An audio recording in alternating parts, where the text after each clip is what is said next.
Call the Executive Finance and Corporate Setting Committee meeting open.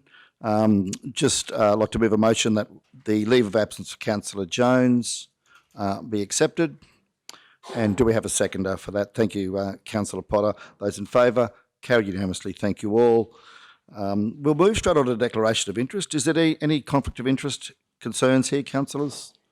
If so, let us know throughout the meeting. Otherwise, we'll move on. 5.1, minutes of the previous meeting. That's at page 5, where it's recommended that the minutes of the Executive and Finance and Corporate Standing Committee meeting held on 13 July 2022 be received. We have a mover, Councillor Henson, seconded Councillor Potter. Speakers to the vote. Those in favour?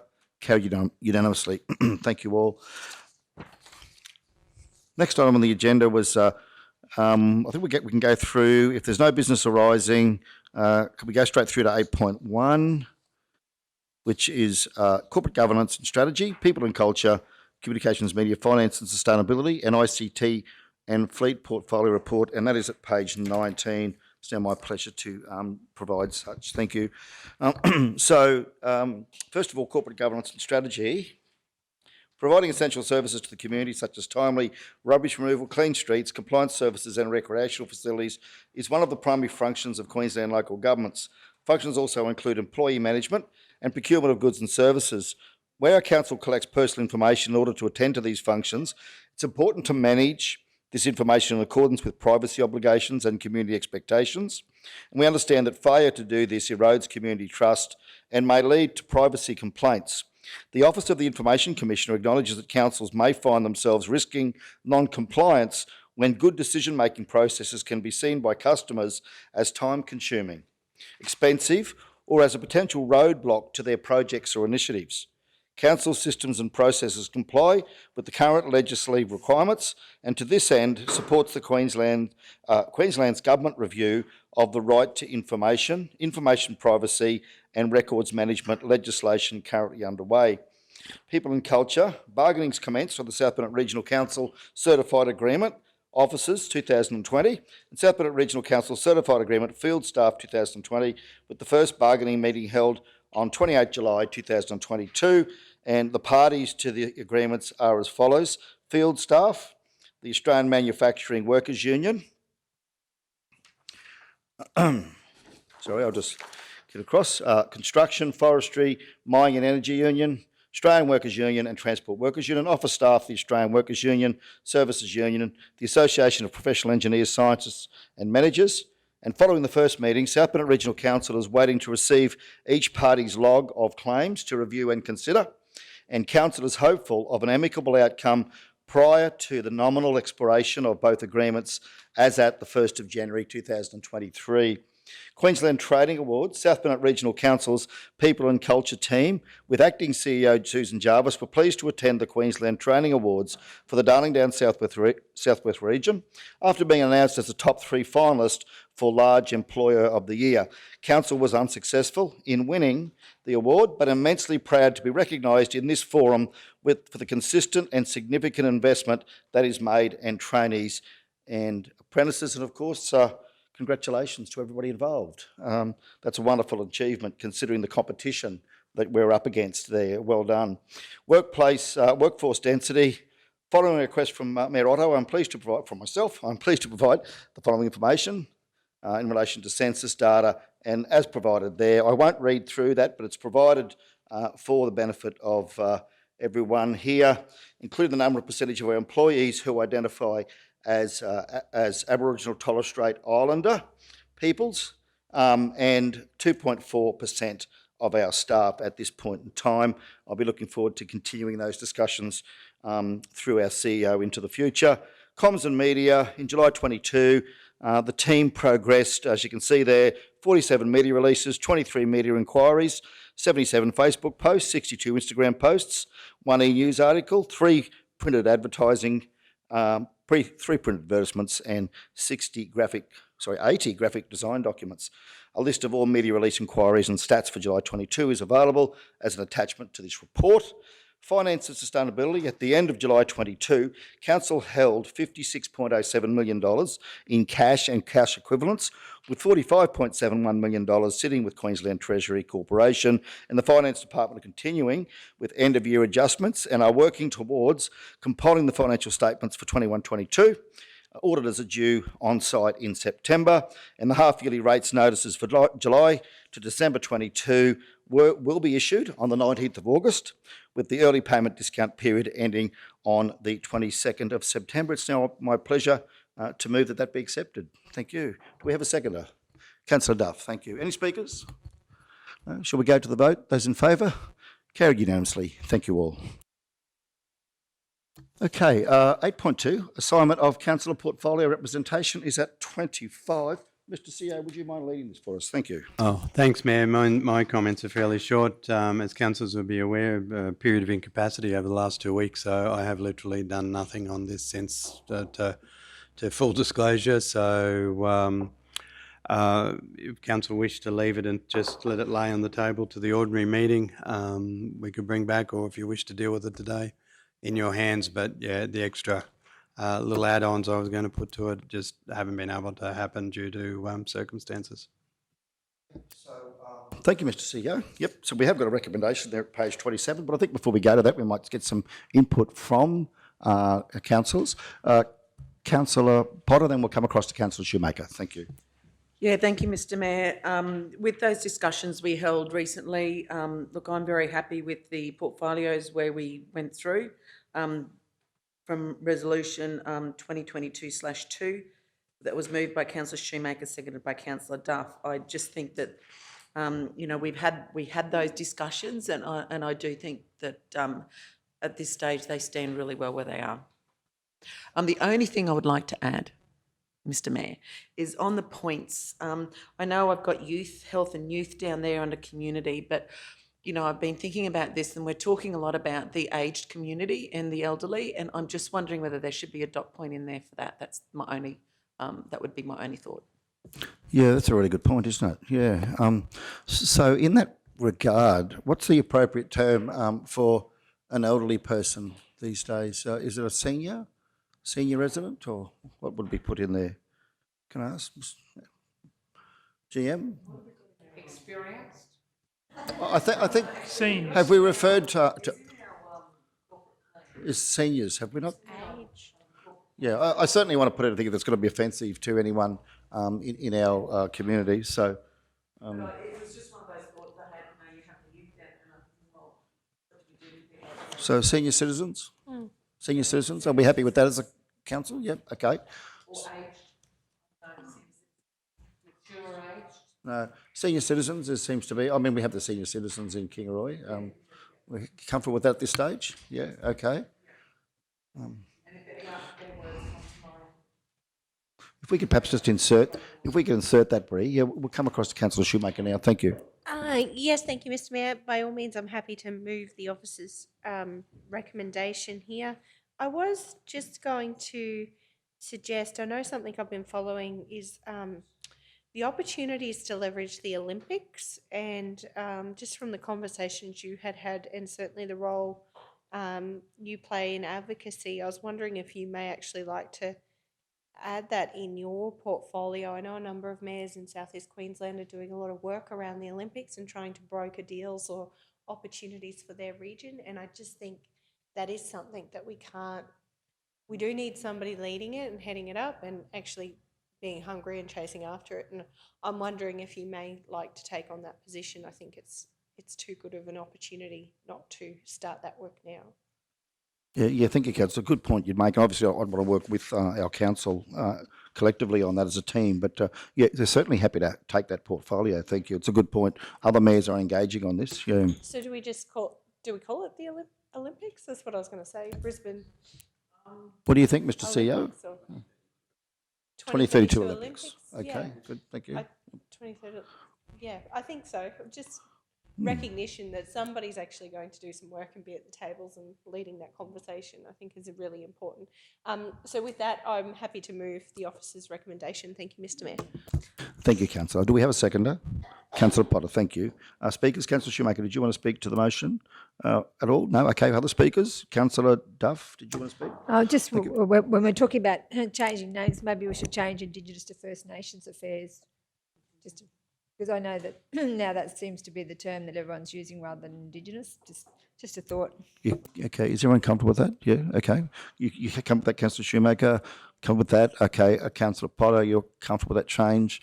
Okay, we'll cert that. We've got senior citizens, Bree, under community there now. And senior citizens, Mr CEO, is referred to in our corporate plan. Senior citizens, thank you. Okay. Further speakers? If not, we'll go to the vote. Those in favour? Carried unanimously. Thank you all. Okay, and congratulations on those who have new and or expanded portfolios. I don't think we've cut anyone's workload. I think we've increased it, but well done. Thanks, everybody. 8.3, restricted cash preliminary reconciliation is at 45. And we might go to you, through you, General Manager, to Manager Finance. Thank you. Thank you. Through you, Mr Mayor. You'll see presented there in the agenda, there's a reconciliation there for our restricted cash.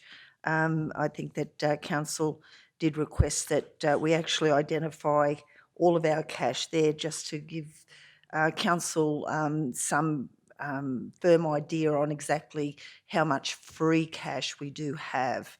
So as you can see, from the reconciliation has been done for the end of the financial year, from the 21-22 financial year, but also 22-23 predicted there. And you'll see with the breakdown, the cash there is 656,000 is all really that has not been identified as being restricted for 22, and then 23 is nearly $1 million you've got there. So what my staff have done, and I'm happy to hand over to Manager Kerry here in a minute, is that we've deducted out of the 62 million, for example, the reconciliation there, we've deducted from the 62 there, the restricted cash. Then out of the balance there, we've also taken out the 3 months operational funding we need, state waste levy prepayment, our loan repayment due in September, and also our prepayment for our federal assistance grant that will be absorbed into our operational services. So if you add all of those up, like I said, and take it away, minus it from your 62 million, that's your $656,000 there that you have, which is actual free cash. But I'll hand it over to Kerry, if Manager Kerry, if you need any more. Thank you. Through you, Mr. Mayor. Don't think there's probably too much more to say that GM Jarvis hasn't advised already. But just to bring to everyone's attention that these are the best preliminary figures that we have at the moment. So we still are working through and doing end of year adjustments. So this may change slightly, but we've tried to basically do it the best we can. Aren't envisaging that it should change too much, but there is that risk there that there could be some additional things that may pop up that need to be restricted or taken out of the restricted cash figures that we've got there at the moment. So happy to answer any questions. Thank you very much. So perhaps what we'll do, we'll just get this one up and then we'll go to the floor. It's the committee recommended council that council approve the Sorry, I'm one step ahead. Recommendation is that the preliminary cash reconciliation, including predicted restricted cash levels, be noted for information. Do we have a mover? Councillor Shoemaker, seconded Councillor Duff. Speakers, Councillor Shoemaker. Thank you very much for this report. Very grateful for the work that you've done. I think it was very important that we understood exactly. It's easy to have a look at that big cash balance and say we're going well, but it's pretty clear there's only a very small amount of that actually we have available as spending money. And I think it's important that we all keep that in mind, considering we're not putting any cash back in the bank.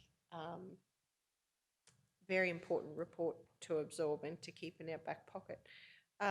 I just had a question. So this year's deficit that we're predicting, we talk about that as in it's cash backed. So I'm just trying to understand from the cash that we have and our predicted deficit, do we actually have enough money in the bank to cover that. Am I making sense? Yes, through you, Mr. Mayor. Yes, that's all covered. Basically, from when we do our cash forecasting, so that all gets taken into account, the ins and outs for the year. So if you're looking at the cash reconciliation as at the 30th of June 2023, so that cash balance of 54 million, that takes into account all that. So your operational deficit takes into account the additional capital that, like for your transport betterment fund and all that, that was coming out of the free cash. So that's all included in that figure already. Yeah, thank you for the clarity. Thank you for the report. I think it just demonstrates we've really got to watch every dollar very carefully and ensure that we are investing ratepayers' funds into reasonable projects. Thank you, Mr. Mayor. Thank you, Councillor. Further speakers? No. Happy to go to the vote. Those in favour? Carried unanimously. Thank you, General Manager, and thank you, Manager, for providing that report. The next item is purchase of field uniforms, 12-month agreement. That's at page 47. Through you, General Manager. Thank you. Through you, Mr. Mayor. Yes, this is quite an extensive report here submitted by my procurement team, where I'm happy to announce there that a local dealer or distributor has been successful in winning this tender. So it's for the 12-month supply for the PPE, or that's your high-vis protective field uniforms for staff. So it's for a 2-year contract. So that's just for council's information there. Oh, sorry, 12-month supply arrangement. I beg your pardon, not 2 years. So that's it was the successful tender was the uniform zone here in Kingaroy. Thank you very much, General Manager. It's good news.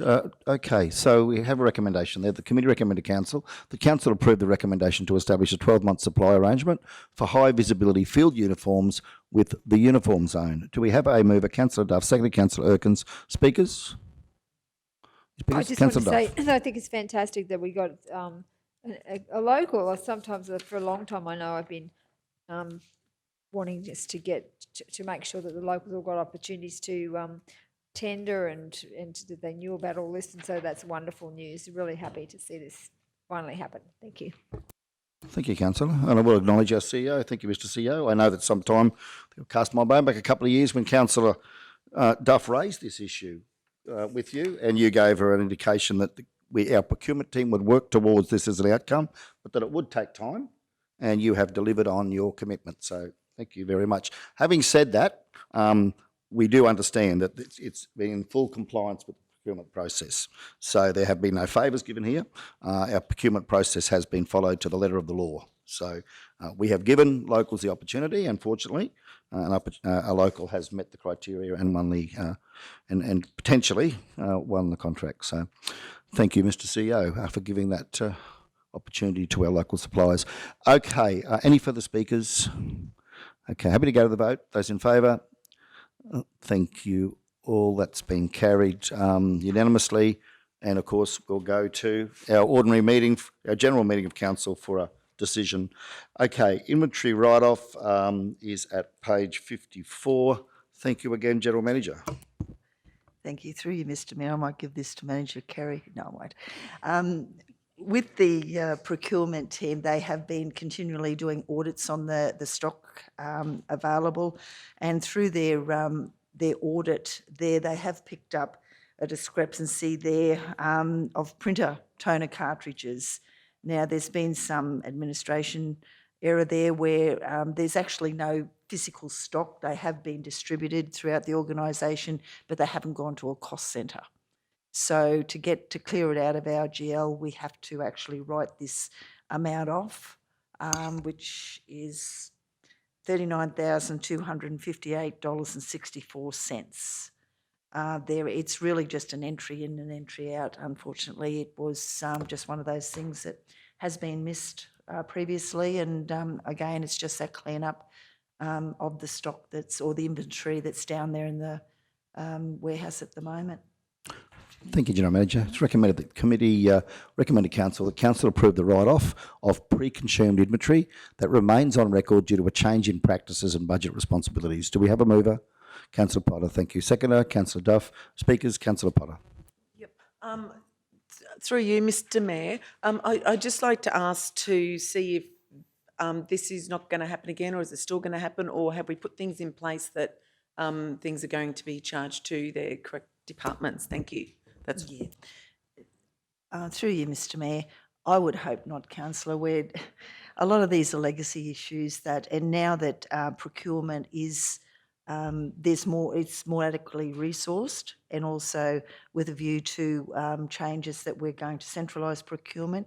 We've identified these things, and also our different way of budgeting, because that's where we've consolidated all of these costs, and this is how this was picked up as well, where it's going to one cost centre.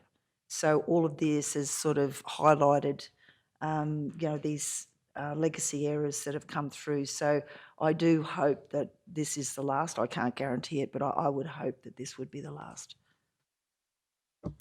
Thank you, General Manager. Further speakers? No. Okay, we're happy to go to the vote. Those in favour? Carried unanimously. Thank you all. 8.6, electricity savings realised through change in tariff at 56. Thank you, General Manager. All right. Thank you. Through you, Mr. Mayor, I'll give this to Manager Kerry. Through you, Mr. Mayor. So this one here was just basically as part of our a complimentary service through our current provider for some of our electricity. They have a look at our tariffs during the year and see where there's potential savings. So this here, this $3,990.84 is basically through that complimentary service, is that they've identified that if we go from the tariff that we were on to this other tariff for the Kingaroy pool, that we would save that amount in electricity. Thank you. So we have a recommendation here that the report be received for information. Do we have a mover? Yes, Councillor Henson, secondly Councillor Potter. Speakers? No? Okay. Councillor Shoemaker, thank you. Just going to say, every single dollar counts, and it's really wonderful that we are doing exercises like these and that this information's coming back. I think the leaner we can get, the more we can save money through our operations, the better. So thank you for your efforts in consistently joining with us and trying to find savings across our operation and using opportunities like this. Thank you, Councillor. Thank you, Councillor Shoemaker, for bringing this forward and for pushing this through Council and for your team having this work done, General Manager. It's been well done, everybody. Yeah. Good work. Okay. Any further speakers on this one? No? We'll go to the vote. Those in favour? Carried unanimously. Thank you all. I'd now like to welcome Councillor Shoemaker to present her regional development portfolio report at page 62. Thank you, Councillor Shoemaker. Thank you, Mr. Mayor. I'd like to present, with the help of Council's media team, I did prepare some budget highlights around the regional development portfolio that I hadn't had a chance to really share with the team, so I thought I would do that here today in my report. The emphasis, again, for regional development this year is largely on livability. The 22-23 budget provides general support to the regional development portfolio as it works to boost the South Burnett economy through investment and innovation that promotes population growth and community wellbeing. Through the 22-23 budget, we're focused on creating a livable community because this in itself will continue to create economic value in our region.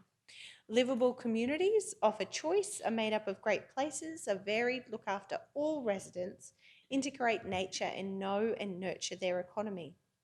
Home values, growth in business revenue, workforce attraction, service delivery and improved infrastructure are examples of how a livable community underpins the strength of our economy. In the 2016 census, there were 32,186 people in the South Burnett.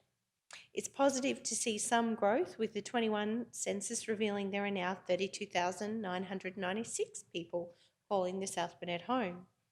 In developing this year's budget, Council has considered the desired attributes of livability and lifestyle and how Council-owned facilities and Council's broader operations support our residents' way of life and encourage investment and business confidence. We strive to be innovative in our pipeline of shovel-ready projects and to use our seat at many tables in which Council sits to support, encourage, drive and advocate for outcomes and funding that strengthens the sustainability and growth of our region. Over this coming year, we believe strong collaboration and bold conversations will continue to be critical in shaping the South Burnett Regional Council's Development Action Plan. Our priorities and the key performance indicators that we will hold ourselves accountable to in the measurement of our success. It's both timely and opportune for this council to redefine the role it will play in regional development, and I welcome council's support to fund a regional economic development officer. It's pleasing that through this budget and the Black Summer Bushfire Recovery Grant that council will welcome another economic development officer, community capacity building officer and a grants officer to the team. Some of the key deliverables for the funding include the development of a South Burnett Community Information Platform, a Regional Development Action Plan, South Burnett Business Prospectus, and in collaboration with the Chamber of Commerce, Kingaroy Chamber of Commerce, the delivery of the South Burnett Facade Improvement Scheme. And I know we're all very keen to get started on those programs. Council will also continue its partnership with TSB, an economic development organisation providing opportunities to collaborate in the areas of health, energy and agriculture, and I very much look forward to the Energy Summit next week with some of my colleagues in Dalby. An evolving visitor economy, and it is with sadness that I pass the tourism portfolio on to Councillor Erkins, but equally with gratitude because I know you'll do a wonderful job and I know it's such an important pillar of our economy, and we definitely need somebody who can give it the attention it deserves, so thank you. The year ahead will certainly see Council continue to promote and operate Council-owned visitor information centres and tourism assets, including tourism facilities at Bundoomba and BP Dams. Council will also continue to provide well-planned and maintained open space, parks and rail trails network to meet the recreation and social needs of the community and tourists. General maintenance, such as a clean bathroom, safe place to stop, or a place to park your electric vehicle or caravan close by town are all ways Council will continue to encourage visitor dollars into our region. I'm pleased to advise Council intends to continue its partnership with Visit South Burnett to support industry-led tourism outcomes. Through its community grants and in-kind support, Council will also continue to partner in local events, arts and festivals, which all add to the rich experience for locals and tourists. And it's exciting, the month ahead, certainly August is full of festivals for our region. Water for the future. Council will continue to work alongside stakeholders with a vision to improve the reliability and security of water in the South Burnett region. Since commencement of Phase 2 of the National Water Infrastructure Development Fund project, the KBR team has been working with Council and key stakeholders to advance the following: the Blackbutt Irrigation Investment Logic Map, hydrological modelling to estimate the increase in reliability of Barker-Baramba water supply scheme under various scenarios based on the feedback provided by stakeholders during the initial engagement phase, Gordon Brook Dam review of water plan and available water licences, Blackbutt Economic Assessment and Demand Assessment, Gordon Brook Dam Demand Assessment, Baramba Demand Assessment, Regional Soil and Climate Assessment, and a Commodity Export Potential Report. The strengthening and expansion of urban water security and enabling further agricultural and industrial activity into the future remains a key focus moving forward for the year ahead. And certainly I am excited. It was wonderful to brief Council as to where we're at with Phase 2 of the NWIDF program just last week, and certainly look to progress community consultation over the coming months about where we're at and where we need to be into the future. And it has been extremely timely with the Bundaberg Burnett Regional Water Assessment, of which I attended the Stakeholder Advisory Group meeting on Friday, and intend to feed a lot of this information directly into those outcomes.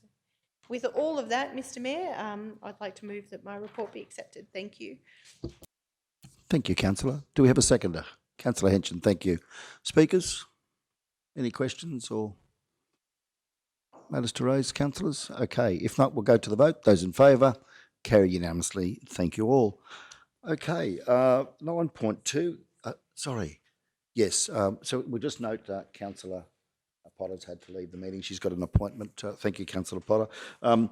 9.2, Regional Development and Tourism Monthly Update at 64. And it's as presented, where the recommendation is that the Regional Development and Tourism Monthly Update for July 2022 be received for information. Do we have a mover? A mover? Yep, Councillor Erkin, seconded Councillor Henson. Thank you.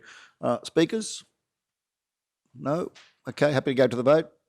While you're here, Councillor Potter, before you go, shall we, sorry, can we just, we'll just change the time on that. We'll go to the vote. Those in favour? Carried unanimously. Thank you all. I believe that's the end of the meeting. We'll call it to a close. So you don't need to leave. We'll call it to a close. Thank you. It's been a long day. Thank you everyone for your participation and engagement, and have a wonderful rest of the day. Thank you.